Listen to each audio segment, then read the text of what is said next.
Dios les bendiga, hermanos. En esta noche yo quiero compartir un pequeño texto de la Escritura.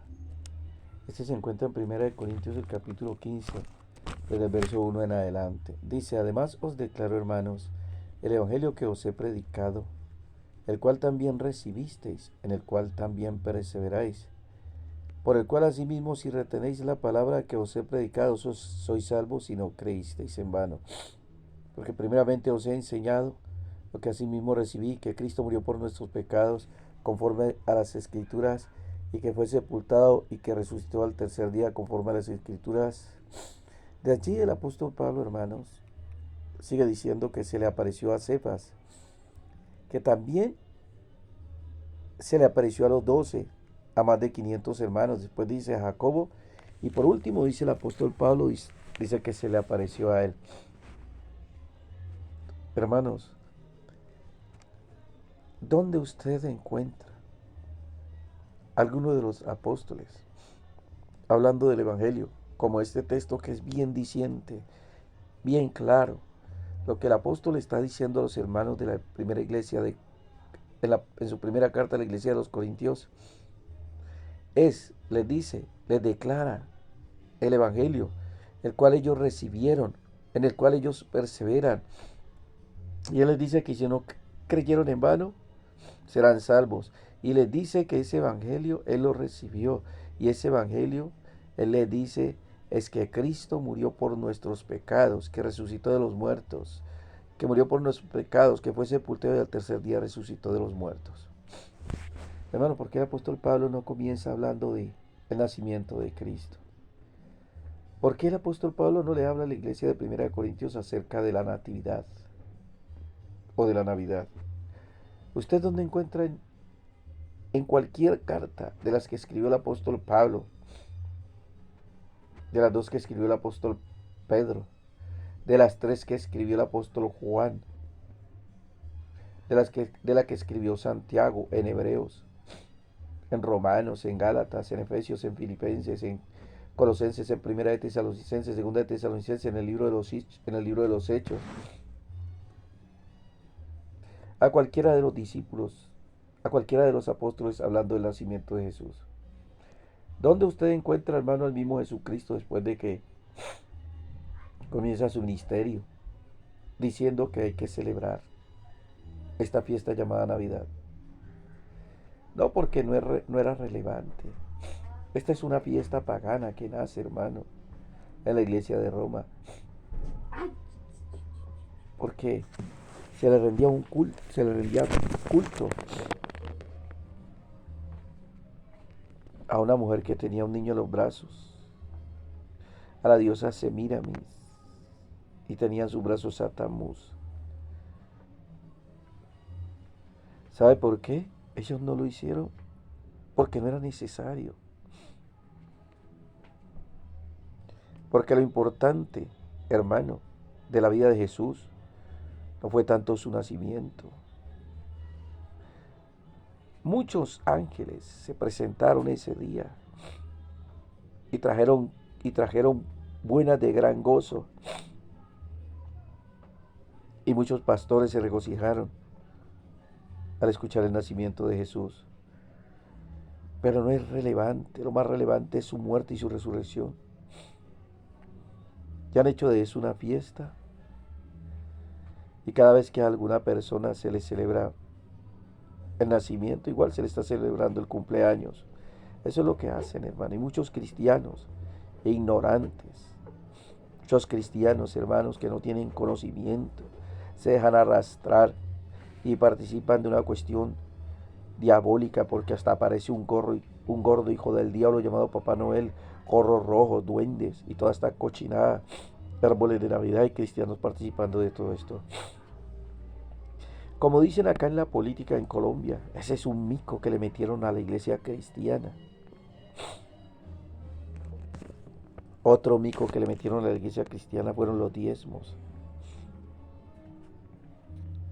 Los pastores hijos del diablo, ladrones, ávaros, llenos de avaricia, que amenazan a la gente diciéndole que si no diezman se van al infierno. en el libro de los Hechos, el capítulo 17, cuando Pablo estaba en una cárcel junto con Silas y el carcelero se iba a matar. Pablo le dijo, no hombre, no hagas eso. Y él dijo, ¿qué tengo que hacer para ser salvo? Y Pablo le dijo, cree en el Señor Jesucristo y serás salvo tú y toda tu casa. Pablo no le dijo, diezma al Señor Jesucristo y serás salvo tú y toda tu casa. Cuando en el libro de los Hechos, el capítulo 10, Dios envía o hace que un ángel se le aparezca a Cornelio. Y luego Cornelio manda a Jope donde está hospedado Pedro y viene. Lea Hechos capítulo 10, en donde el apóstol Pedro le dice a Cornelio que tiene que diezmar, que tiene que dar plata para ser salvo. Y fíjese que si usted me pregunta a mí,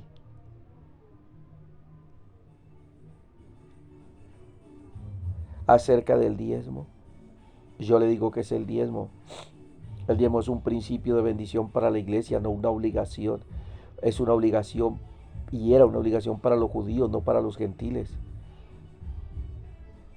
Y si usted me pregunta y me dice que si que quiere diezmar y que desea diezmar, yo le digo diezme, pero hágalo como un principio de bendición, no como una obligación. Otro mico que le metieron a la iglesia.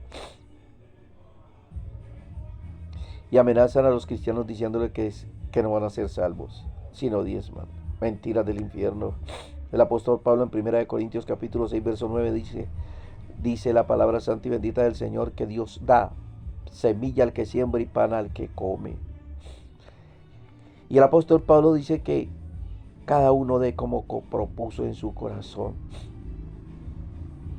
Dice que no con tristeza ni por necesidad, pues Dios ama al dador alegre. Cuando a usted le inducen, le meten en la cabeza, lo tratan de manipular diciéndole que diezme y le dicen que Dios, mientras más diezme y mientras más da Dios, más le bendice, lo están haciendo creer en un negocio, lo están haciendo vivir y su economía depende de una necesidad. Y el apóstol dice, no con tristeza ni por necesidad. Y muchos hijos del diablo de estos le hacen creer a usted que es por necesidad. Si Dios todos los días a usted lo alimenta, le da pan. Todos los días Dios le da a usted vestido, porque Dios lo ama, porque es su hijo. Si el sol sale sobre justos e injustos, si Él hace llover sobre malos y sobre buenos, no se deje engañar, hermano. Si usted es un cristiano de verdad, párese y refútele a su pastor y a cualquier líder. Y estos que hablan de la Navidad y que la defienden a capa y espada son unos paganos, hijos del infierno y del diablo. Dígale que le muestren dónde habla la palabra del Señor, que hay que celebrarla como una fiesta y que hay que colocar luces en la iglesia y árboles y hay que colocar esas guirnaldas y todas esas cochinadas satánicas del infierno. No se engañar, hermano, que el diablo es un mentiroso. Y hace mucho tiempo el diablo viene engañando a la iglesia con eso.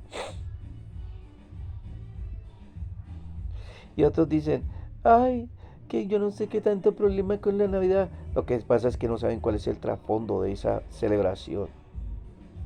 ¿Ya? Y les parece algo bonito y les parece algo sano y se llenan de alegría. Eso cuando nosotros éramos ignorantes y ciegos espirituales, pero que conocemos a Cristo, ahora que tenemos la verdad, nosotros no participamos de eso. Nosotros no participamos de días de acción de gracias. ¿Cuál día de acción de gracias? En donde la palabra del Señor habla de día de acción de gracias. Donde la palabra del Señor dice a la iglesia que deben de dar primicias. Donde la palabra del Señor dice que hay que celebrar el cumpleaños a los pastores, cumpleaños de la iglesia. Si la iglesia es el cuerpo de Cristo y Cristo es la cabeza, usted está celebrando y usted está siendo partícipe de una fiesta pagana y una cantidad de celebraciones del diablo, mentiras satánicas que el diablo se inventó. Así que hermano, yo le exhorto en el nombre de Jesucristo, volvámonos a Dios de todo corazón. Dios quiere una iglesia diferente. Cristo viene por una iglesia sin mancha, sin arruga, por una iglesia que sabe trazar la palabra del Señor, una iglesia llena de mentiras. Yo nunca he estado en contra del diezmo ni estaré. Estoy en contra de la forma como lo enseñan a dar. Primero lo enseñan a dar por necesidad. Segundo, amenazan a la gente que si no diezman no son salvos y eso no es una mentira de Satanás. Tercero, no le enseñan realmente cuál es el verdadero sentido de diezmar, de dar un diezmo. Bendiciones, hermano. Y los otros que enseñan sobre esta fiesta maldita llamada Navidad, que es que Navidad.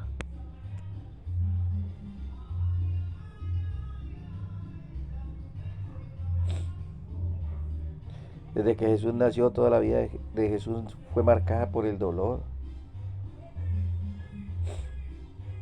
Nosotros nos alegramos de su muerte, de su resurrección, porque resucitó de los muertos y nos da vida eterna. Él ya nació una sola vez, Él no nace todos los años, ni muere todos los años. Él ya nació, Él ya murió y resucitó. Él vive para siempre, Él es eterno, es el Dios de la gloria, el que vive y reina por toda la eternidad. Bendiciones, hermanos.